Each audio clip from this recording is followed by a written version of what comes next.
ഇവിടെ നമുക്ക് നോക്കാനുള്ളത് loss of logic ആണ്. അപ്പൊ ഇവിടെ എന്താ ഉണ്ടാവണേ?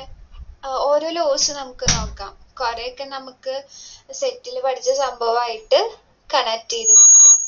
ഓക്കെ, അപ്പൊ ഇവിടെ ആദ്യം ഉള്ളത് negation of negation P.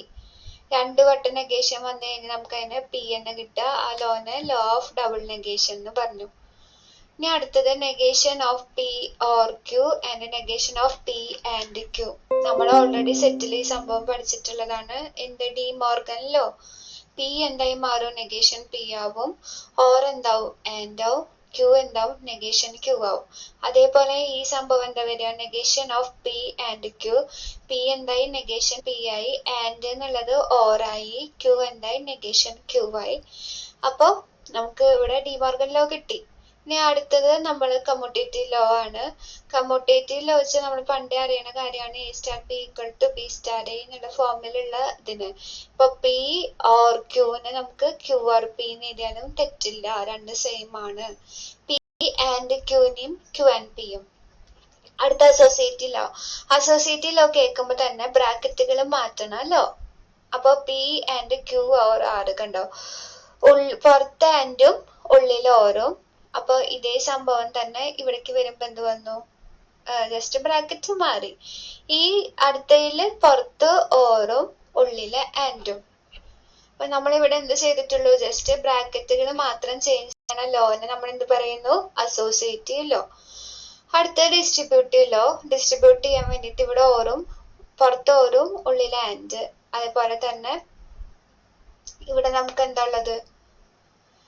P and നേരത്തെ പോലെ തന്നെ സെയിം അല്ല. നേരത്തെ തന്നെ അവിടെ നമ്മൾ ജസ്റ്റ് ബ്രാക്കറ്റ് മാറ്റി. ഇവിടെ നമ്മൾ ഡിസ്ട്രിബ്യൂട്ട് ചെയ്യുമ്പോൾ നമുക്ക് എങ്ങനെ എഴുതാൻ പറ്റും? P or Q and P or R. അടുത്തതോ P and Q or P and R. അങ്ങനെ നമുക്ക് എന്ത് കിട്ടും? ഡിസ്ട്രിബ്യൂട്ടീവ് ലോ കിട്ടും. നെക്സ്റ്റ് നമുക്കുള്ളത് ഐഡംപൊട്ടന്റ് ലോ. എല്ലാ എലമെന്റ്സും പി ആയിരിക്കും. കണ്ടോ? P or P. നമുക്കറിയാം പി ഓർ പി ചെയ്താലും പി ആൻഡ് പി ചെയ്താലും നമുക്ക് എന്ത് തന്നെയാണ് കിട്ടുക? പി തന്നെ കിട്ടുക. സെറ്റിന്റെ കാര്യത്തിൽ ഒന്ന് ആലോചിച്ചൊക്കെ, ഒരു സെറ്റ് യൂണിയൻ അതേ സെറ്റ് ചെയ്ത് കഴിഞ്ഞാൽ എ തന്നെ കിട്ടും. എ എന്ന സെറ്റും ഇന്റർസെക്ഷൻ എ എന്നെ ചെയ്യുകയാണെങ്കിൽ നമുക്ക് എന്ത് കിട്ടും? Same set. അപ്പൊ നമുക്ക് ഇങ്ങനത്തെ സംഭവങ്ങൾ വരുമ്പോ സെറ്റിലുള്ള കൺസെപ്റ്റ് അങ്ങോട്ട് ചിന്തിച്ചു കഴിഞ്ഞാൽ ഇതൊക്കെ കിട്ടും. ഇനി അടുത്തത് നമുക്ക് പി ഓർ എഫ് നോട്ട്. ഇവിടെ എഫ് നോട്ട് ടി നോട്ട് എന്നൊക്കെ കാണും. എഫ് നോട്ട് നമുക്ക് എന്തിന് ഇക്വലന്റ് ആണ്? ഫൈക്ക് ഇക്വലന്റ് ആണ് സെറ്റിലെ. ടി നോട്ട് എന്ന് പറഞ്ഞാൽ യൂണിവേഴ്സൽ സെറ്റ്. ഇനി ഞാൻ പറയണമെന്ന് ശ്രദ്ധിച്ചേക്കോ. പി ഓർ എഫ് നോട്ട്, അതായത് പി യൂണിയൻ ഫൈ. നമുക്ക് എന്താ കിട്ടുക? പി എന്ന് കിട്ടി. അപ്പൊ ഇവിടെ നമുക്ക് ഈ ലോ അപ്ലൈ ചെയ്തപ്പോ നമുക്ക് പി എന്ന് കിട്ടിയത് കൊണ്ട് അതിനെ വിളിക്കുന്ന പേരാണ് identity law.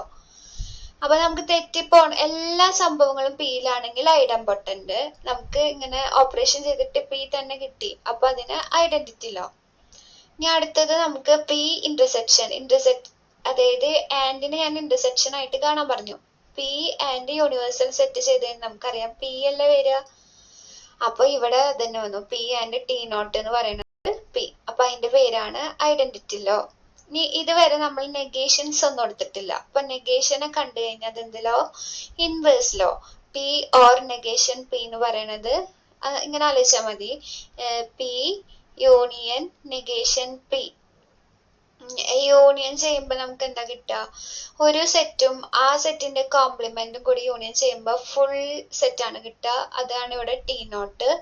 P intersection negation P, അതായത് ഒരു സെറ്റും അതിന്റെ കോംപ്ലിമെന്റ് ഇന്റർസെക്ട് ചെയ്ത ഫൈ ആണ് കിട്ടുക. സോ എഫ് നോട്ട് എന്ന് വന്നു. ഇനി അടുത്തതാണ് domination law. Domination law means ഇപ്പൊ നമുക്ക് ഇവിടെ ഇൻവേഴ്സുകളൊക്കെ കിട്ടിയപ്പോ ടി നോട്ട് എഫ് നോട്ട് ഒക്കെ കിട്ടി. ഡൊമിനേഷൻ ലോയില് നമുക്ക് കിട്ടുക ഇപ്പൊ പിയും എഫ് നോട്ടും പിയും ടി നോട്ടും ഒക്കെ തന്നെയാണ് ഓപ്പറേറ്റ് ചെയ്യുന്നത്. അപ്പൊ നേരത്തെ ഐഡന്റിറ്റി ലോയില് പി കിട്ടിക്കഴിഞ്ഞാൽ ഇവിടെ നമുക്ക് കിട്ടുന്നത് ടി നോട്ട് എഫ് നോട്ട് ഒക്കെയാണ്. അപ്പൊ നമുക്കത് നോക്കാം. P union universal set. ഇങ്ങനെ എ യൂണിയൻ യൂണിവേഴ്സൽ സെറ്റ് നമുക്ക് എന്താ വരിക? Universal set. സോ ഇവിടെ എന്ത് കിട്ടും? T naught. P intersection phi, അത് നമുക്ക് എന്താ വരിക? നൾ സെറ്റ് ആണ് വരിക. സോ ഇവിടെ എഫ് നോട്ട്. അങ്ങനെ അങ്ങനെയാണ് നമ്മൾ ഇത് എഴുതിയിരിക്കുന്നത്. ഈ 7ഉം 9ഉം ഒന്ന് നോക്കൂ. ഇവിടെ നമുക്ക് പി തന്നെ കിട്ടി. അപ്പൊ സെയിം ആളെ കിട്ടിയപ്പോ ഐഡന്റിറ്റി ലോ. ഇവിടെ നമുക്ക് ടി നോട്ട് എഫ് നോട്ട് കിട്ടിയപ്പോ ഡൊമിനേഷൻ ലോ.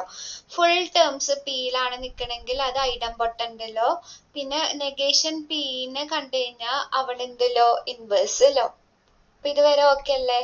ഇനി അടുത്തൊരു ലോ എന്ന് പറയണത് P or P and Q. ഇത് നമുക്ക് ചെയ്യുമ്പോൾ നമുക്ക് പി തന്നെ കിട്ടുക. അതൊന്ന് ചിന്തിച്ചാൽ മതി. പി നമ്മൾ എഴുതിയിട്ടുണ്ട്, പി എഴുതിയിട്ടുണ്ട്, പി യൂണിയൻ. ഈ P intersection Q and Q ആണ്. ഇന്റർസെക്ഷൻ മീൻസ് പിന്റെ ഒരു പോർഷൻ അല്ല അവിടെ വരിക.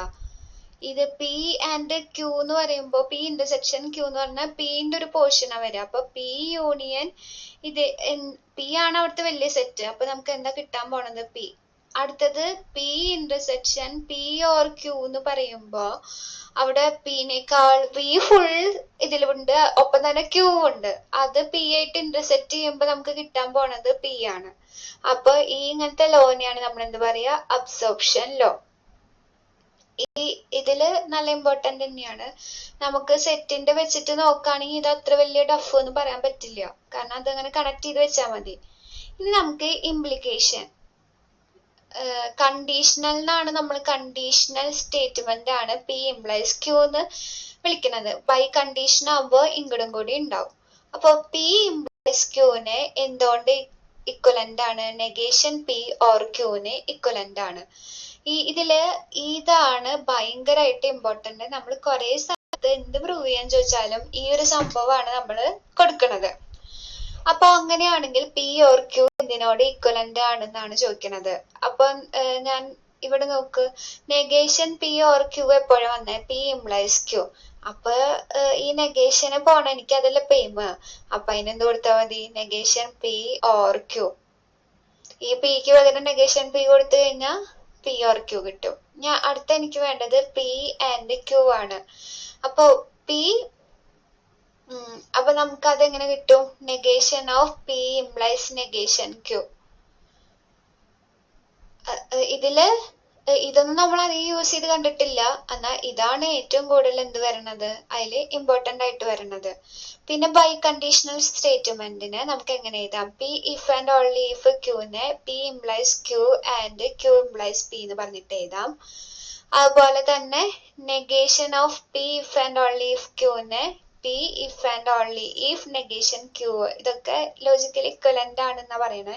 അതില് നിങ്ങൾ ഇത് ഒന്ന് ഓർത്തിരുന്നാൽ മതി. അതേപോലെ തന്നെ പി ഇംപ്ലൈസ് ക്യൂന് നെഗേഷൻ പി ഓർ ക്യൂ. ഇത് രണ്ടെണ്ണമാണ് മെയിൻ ആയിട്ട് എന്തില് കണ്ടിട്ടുള്ളത്, നമുക്ക് ക്വസ്റ്റ്യൻസ് ചെയ്യാൻ വേണ്ടിയിട്ട് ആവശ്യം കണ്ടിട്ടുള്ളത്. ഇപ്പൊ നമുക്ക് without show that negation P implies Q and P and negation Q are logically equivalent without using truth table എന്ന് പറഞ്ഞിട്ട് ചോദിച്ചിട്ടുണ്ട്. അപ്പൊ ഇത് ചെയ്യാൻ വേണ്ടിയിട്ട് ട്രൂത്ത് ടേബിൾ നമുക്ക് ഉപയോഗിക്കാൻ പറ്റില്ല. അപ്പൊ നമുക്ക് പി ഇംപ്ലൈസ് ക്യൂ എന്ന് കണ്ടു കഴിഞ്ഞാൽ നമുക്ക് അപ്പൊ തന്നെ എന്ത് ചെയ്താൽ? നെഗേഷൻ പി ഓർ ക്യൂ എന്ന് എഴുതി. ഓക്കെ, ഇനി ഇതിന്റെ നെഗേഷൻ ആണ് എന്നോട് ചോദിച്ചിട്ടുള്ളത്. അപ്പൊ ഇതിന്റെ നെഗേഷൻ ചോദിച്ചു കഴിഞ്ഞാൽ എന്ത് വരും? നെഗേഷൻ പി പി ആവും, ഓർ എന്താവും? ആൻഡ് ആവും, ക്യൂ എന്താവും? നെഗേഷൻ ക്യൂ ആവും. അപ്പൊ P and negation Q by using De Morgan law നമുക്ക് കിട്ടി. ഓക്കെ അല്ലേ? അടുത്ത ക്വസ്റ്റ്യൻ എന്ന് പറയണത് prove that negation of P or negation P and Q എന്ന് പറയണത് ഇതാന്ന് പ്രൂവ് ചെയ്യണം. അപ്പൊ ഞാൻ അത് പ്രൂവ് ചെയ്യാൻ വേണ്ടിയിട്ട് ഫസ്റ്റ് എന്ത് ചെയ്തു? ഡി മോർഗൻ അപ്ലൈ ചെയ്തു. പി അപ്പൊ എന്താവും? Negation P. ഓർ എന്താവും? ആൻഡ് ആവും. ഇതിനും ഈ ബ്രാക്കറ്റിലുള്ള ഈ ടേമിനും ഒരു നെഗേഷൻ ഇട്ട് കൊടുത്തു. ഇനി എന്റെ എയിം ഇതിന് എന്ത് ചെയ്യണം? ഇതിന് ഒരു നെഗേഷൻ കൊടുക്കണം. അപ്പൊ നെഗേഷൻ പിന് നെഗേഷൻ കൊടുത്തു കഴിഞ്ഞാൽ എനിക്ക് എന്താ കിട്ടാൻ പോണ? പി. ആൻഡ് ചെയ്യുമ്പോ എന്ത് വരും? ഓർ. പിന്നെ ക്യൂ എന്താവും? Negation Q. അപ്പൊ ഇവിടെ യൂസ് ചെയ്തിരിക്കുന്നത് ഡി മോർഗൻ ലോ ആണ്. ഇനി എനിക്ക് ആവശ്യമുള്ളത് ഡിസ്ട്രിബ്യൂട്ടീവ് ലോ അപ്ലൈ ചെയ്യാൻ പോവാണ് ഞാന്. അപ്പൊ നമുക്ക് എന്ത് വരും? നെഗേഷൻ പി ആൻഡ് പി എന്ന് വരും. അടുത്തതില് negation P and negation Q എന്ന്. ആ ക്വസ്റ്റ്യനിലേക്ക് ഒന്ന് നോക്കിയേ. Negation P and negation Q ഇത് മാത്രം വരുന്നുണ്ടെന്ന് കാണിച്ചാൽ മതിയല്ലോ.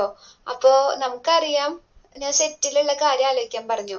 ഒരു സെറ്റും അതിന്റെ കോംപ്ലിമെന്റും കൂടി ഇന്റർസെക്ട് ചെയ്ത് കഴിഞ്ഞാൽ നമുക്ക് എന്താ വരിക? 5 അല്ലെ? അപ്പൊ 5 വന്നു കഴിഞ്ഞാൽ ഇവിടെ നമുക്ക് എന്ത് കിട്ടി? F0. അപ്പൊ ഇവിടെ യൂസ് ചെയ്തിരിക്കുന്ന ലോ എന്താ? ഞാൻ പറഞ്ഞു നെഗേഷൻ പി വരണ ഒരേ ഒരു ഇക്വേഷൻ നമ്മൾ കണ്ടിട്ടുള്ളൂ. അതാണ് നമ്മുടെ എന്ത് ലോ? ഇൻവേഴ്സ് ലോ അല്ലെ? നേരത്തെ പേജ് നോക്ക്, ഇൻവേഴ്സ് ലോ കണ്ടോ? നെഗേഷൻ പി നമുക്ക് തരണ ഒറ്റ ലോ ഉള്ളൂ, അത് ഇൻവേഴ്സ് ലോ. ഇനി നമ്മൾക്ക് ഇത് ആലോചിക്കാം. F0 5 യൂണിയൻ ഏത് സെറ്റ് എടുത്താലും ആ സെറ്റ് തന്നെയാണ് വരിക. അപ്പൊ നമ്മൾ പറഞ്ഞിട്ട് ഓപ്പറേറ്റ് ചെയ്തപ്പോ നമുക്ക് സെയിം സെറ്റ് കിട്ടി എന്ന് പറയണതാണ് ആര്? Identity law. കണ്ടോ? ഐഡന്റിറ്റി ലോ നമ്മൾ ഓപ്പറേറ്റ് ചെയ്തിട്ട് സെയിം ആളെ കിട്ടി എന്ന് പറയുന്നതാണ് ഐഡന്റിറ്റി ലോ. നമുക്ക് ഇവിടെ എന്ത് എഴുതണം? ഐഡന്റിറ്റി ലോ എന്ന് പറഞ്ഞിട്ട് എഴുതണം. ഇത് ഓക്കെ എന്ന് വിചാരിക്കണു. അതാ അടുത്തത് നമുക്ക് വരാൻ നല്ല ചാൻസ് ഉള്ളതാണ്. Write the negation of following sentences. ഇതിൽ എഫ് ഒരു യൂണിവേഴ്സിറ്റി ക്വസ്റ്റ്യൻ ആണ്. അപ്പൊ നമുക്ക് നോക്കാം. പിന്നെ ഉണ്ടല്ലോ മറ്റേ കോൺവേഴ്സ് ഇൻവേഴ്സ് കോൺട്രാപോസിറ്റീവ് ചെയ്യുന്ന സമയത്ത് നമ്മൾ ഡയറക്റ്റ് എഴുതിയാലും തെറ്റ് അങ്ങനെ കണ്ടിട്ടില്ല. പക്ഷെ നെഗേഷനില് ഇപ്പൊ ഇതിന്റെ നെഗറ്റീവാന്ന് പറഞ്ഞിട്ട് നമ്മൾ എഴുതണത് തെറ്റാറുണ്ട്. കാരണം സീരീസിലൊക്കെ അത് എഴുതുന്ന സമയത്ത് എന്താണ് ഇങ്ങനെ ഈ ഒരു സംഭവം പിയും ക്യൂവും ഒന്നും എടുത്ത് എഴുതാണ്ട് ചെയ്തിട്ട് അതിന്റെ ഉത്തരം നമ്മൾ വിചാരിച്ചതല്ല കിട്ടണത്. അപ്പൊ നമ്മൾ എന്ത് ചെയ്യണം? ആദ്യം ഒരു സ്റ്റേറ്റ്മെന്റിനെ കിട്ടിയ നമ്മുടെ ഭാഷയിൽ അതിനെ റെപ്രസെന്റ് ചെയ്യണം. ഓക്കെ. പിന്നെ പി എം ക്യൂ എഴുതുമ്പോ ഇഫ് തന്നെ ആൻഡ് ഓർ ഇവരേനൊന്നും എഴുതാൻ പാടില്ല. ഓക്കെ. ഇപ്പൊ ആദ്യത്തേല് ഇഫും തന്നെയാണ്. അപ്പൊ നമുക്കറിയാം ഇംപ്ലൈസിനാണ്. ഇഫും തന്നും കണ്ടു കഴിഞ്ഞാൽ വേറെ ഒന്നുമില്ല, ഇംപ്ലൈസ് ആണ് സംഭവം. ചിലപ്പോ ഇഫ് മാത്രം ഉണ്ടാവും, ഒരു കോമ ഉണ്ടാവും, അതിന്റെ അടുത്തത് ഇഫും തന്നെയാണെന്നാണ്. ഇപ്പൊ അതിലെ ആദ്യത്തെ നോക്കൂ, ഇഫ് ഐ ഡ്രൈവ്. അപ്പൊ ഇഫും തന്നൊക്കെ ഞാൻ കളഞ്ഞു. ഇപ്പൊ നമുക്ക് എന്താ വന്നേക്കണത്?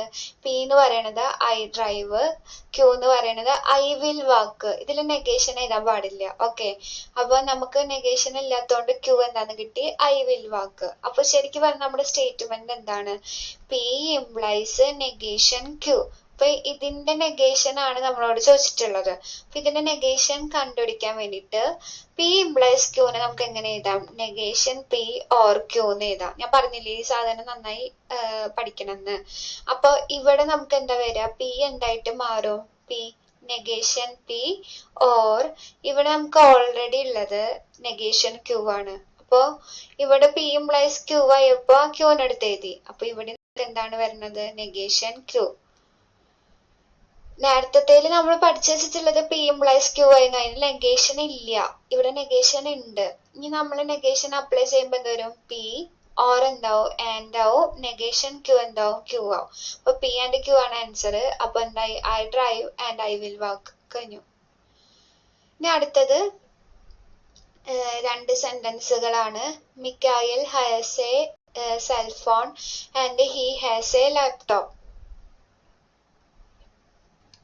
അപ്പൊ നമുക്ക് പി ആയിട്ട് ആര് ചൂസ് ചെയ്യാം? Miguel has a cellphone. Q ആയിട്ട് ആര് ചൂസ് ചെയ്യാം? He has a laptop. അങ്ങനെ രണ്ട് സെന്റൻസ് നമുക്ക് കിട്ടി.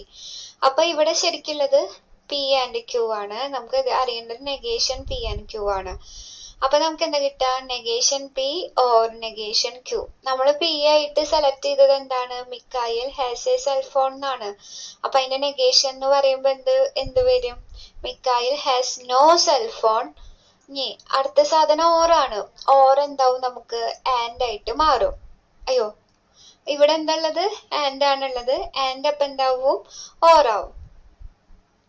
ഇവിടെ ഞാൻ ആൻഡ് എന്നല്ല. ഓക്കെ. ആൻഡ് ആണ് എഴുതിയിരുന്നത്. അപ്പൊ അതെന്താവും? ഓർ ആവും. And he has a no laptop എന്ന് പറഞ്ഞു കഴിഞ്ഞാൽ കാര്യം കഴിഞ്ഞു. ഇനി അടുത്ത question. Heather will go to concert. അപ്പൊ പി എന്താ? Heather will go to concert. Q എന്താണ്? Steve will go to concert. എളുപ്പമാണ് ഈ സംഭവം അല്ലേ? അപ്പൊ നമുക്ക് ഇവിടെ എന്താ കിട്ടിയത്? P or Q. ഇതിന്റെ നെഗേഷൻ കാണുമ്പോ negation P and negation Q എന്ന് കിട്ടും. അപ്പൊ എന്താ നമുക്ക് കിട്ടുക? Heather will not go to concert and Steve will not go to concert. രണ്ടും കൺസേർട്ട് ആണോ? ഓക്കെ. ഇനി അടുത്തത് ഇഫും തന്നെ വന്നു. അപ്പൊ ഇംപ്ലൈസ് ആണ് വേണ്ടത്. If John goes to England, അപ്പൊ നമുക്ക് പി എന്താണ്? ഇത് John goes to England. P. Q എന്താണ്? Mary pray for John's shopping. അപ്പൊ നമുക്ക് ഇവിടെ വന്നിട്ടുള്ളത് പി ഇംപ്ലൈസ് ക്യൂ തന്നെയാണ്. അപ്പൊ ഇവിടെ നമുക്ക് നെഗേഷൻ കൊടുക്കണം. അപ്പൊ പി ഇംപ്ലൈസ് ക്യൂ എന്ന് കണ്ടു കഴിഞ്ഞാൽ നെഗേഷൻ പി ഓർ ക്യൂ എന്ന് വരണം. ഇപ്പൊ നമ്മൾ നെഗേഷൻ അപ്ലൈ ചെയ്യുമ്പോ പി ആൻഡ് നെഗേഷൻ ക്യൂ എന്ന് കിട്ടും. അപ്പൊ അവിടെ നിന്ന് എന്ത് വരും? പി തന്നെയല്ലേ എഴുതേണ്ടത്? John goes to England and എന്ത് വരും? Mary does not pray for John's shopping. പ്രേയാവില്ല, പേ ആയിരിക്കും കേട്ടോ. ഞാൻ ഏരിയയിൽ വന്ന തെറ്റാവാനാ വഴി. പ്രേ വരില്ലല്ലോ, പേ ആയിരിക്കും കേട്ടോ.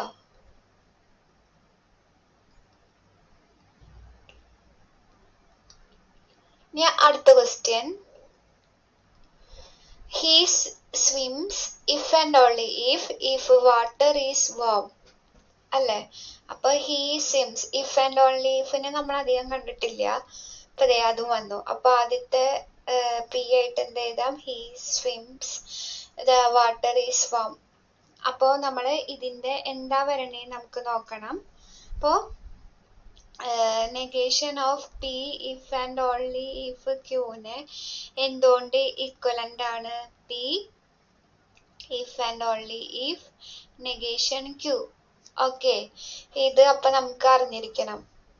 ഇതും ഇമ്പോർട്ടന്റ് ആണ്. P negation of P if and only if ക്യൂന് നമുക്ക് എന്താ അറിയണം? P if and only if negation Q, ക്യൂന് മാത്രം നെഗേഷൻ വരും. അപ്പൊ നമുക്ക് എന്താ വരിക? he swims if and only if the water is not warm. ഇനി അടുത്തത് if cow is black then milk is white. അപ്പൊ അതെന്താ വരിക? ആക്ച്വലി പി ഇംപ്ലൈസ് ക്യൂ തന്നെയാണ്. അതിന്റെ നെഗേഷൻ ചോദിക്കുമ്പോ പി ഇംപ്ലൈസ് ക്യൂ എന്ന് പറഞ്ഞു കഴിഞ്ഞാൽ എന്ത് എഴുതണം? നെഗേഷൻ പി ഓർ ക്യൂ എന്ന് എഴുതണം. അപ്പോ നെഗേഷൻ പി എന്താവും? പി ആവും. ഓർ എന്താവും? ആൻഡ് ആവും. ക്യൂ എന്താവും? നെഗേഷൻ ക്യൂ ആവും.